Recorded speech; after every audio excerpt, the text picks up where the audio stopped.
কিছুক্ষণ পূর্বেই সিরাজগঞ্জ জেলার যমুনা নদীর জেলখানার ঘাটে কালবৈশাখী ঝড় বয়ে গেল। ঝড়ের তাণ্ডব শেষ হলেও এখনো বৃষ্টি রয়েছে, সেই সাথে প্রচণ্ড পরিমাণে বাতাস রয়েছে এখানে। তো আমি বৃষ্টির মধ্যেই ভিজতে শুরু করলাম। এখন যেহেতু ঝড় কমে গেছে কিন্তু বৃষ্টি হচ্ছে, তো বৃষ্টির মধ্যে ভেজার যে একটা আনন্দ, একটা অনুভূতি, সেটা আসলে আমি আর লোভ সামলাতে পারলাম না। তাই আমি নিজেই মোবাইল ফোনটি নিয়ে নেমে গেলাম। যেহেতু আমার ফোনটি ওয়াটারপ্রুফ, সো আমার কোনো টেনশন নেই বৃষ্টিতে ফোনটা ভিজে যাবে, নষ্ট হয়ে যাবে, এর কোনো টেনশন নেই।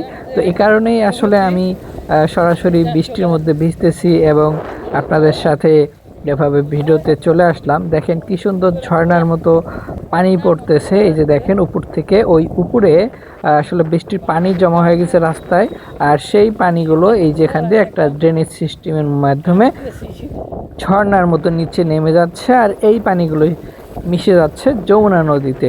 অনেক সুন্দর একটা পরিবেশ।